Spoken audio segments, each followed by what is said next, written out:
Salut à tous, c'est Antoine. Alors aujourd'hui on se retrouve pour une première vidéo en exercice JCL. Allez, c'est parti.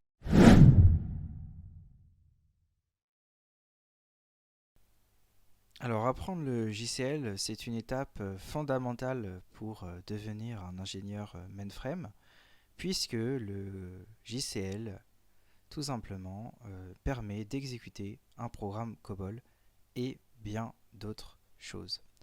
Alors on va tout de suite commencer par un premier exercice très simple mais fondamental.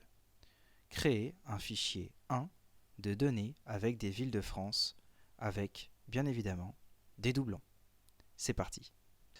Alors voilà, le premier exercice déjà c'était de constituer un fichier séquentiel. Alors on va tout de suite en créer un, on va aller dans 3, puis dans 2. Voilà, donc à ce moment-là, on arrive là. Ce qu'on veut, c'est créer un fichier. Donc il y a cette option-là, allocate new dataset. Donc on va mettre un A ici, en commande, en option. Et bien tout simplement, on va lui donner un petit nom. Alors moi, je vais lui donner par exemple fichier ville. Voilà. Donc à ce moment-là, on appuie sur entrée. Voilà, alors tout ça c'est des données du fichier qu'on pourra expliquer dans un autre cours. Également, si vous voulez l'information tout de suite, vous avez l'option F1 Help et chaque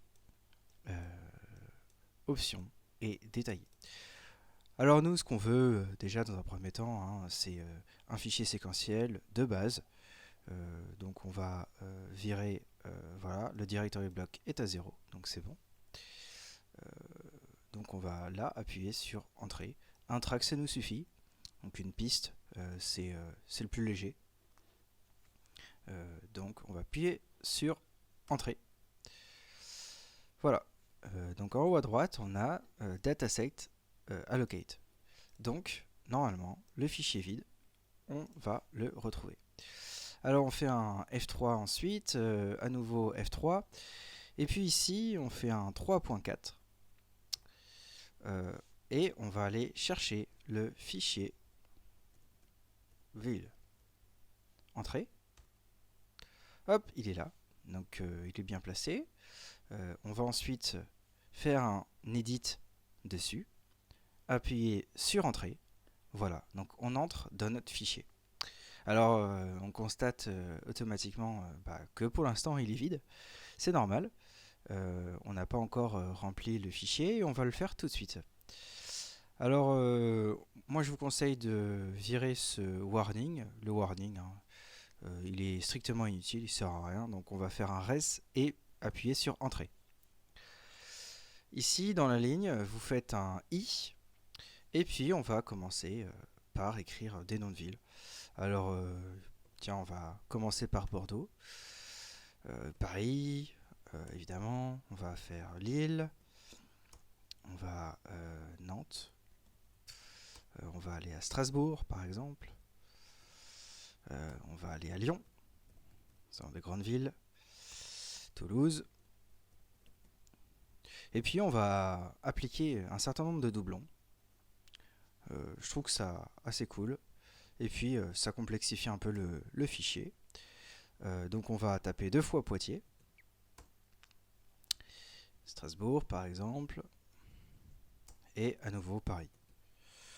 Voilà, on a 11 lignes dans notre fichier, c'est correct, c'est parfait. On va ensuite sauvegarder ces données du fichier, donc on va faire un save ici, entrée, et du coup un F3. F3, F3. Voilà, on a bien réussi le premier exercice qui est de créer un fichier avec des données de ville. Voilà, j'espère que vous avez bien compris cet exercice. En tout cas, si vous avez des questions, n'hésitez pas à les mettre juste en dessous. Et surtout, gardez bien le fichier au chaud puisque on va s'en servir pour les prochains exercices. Allez, ciao!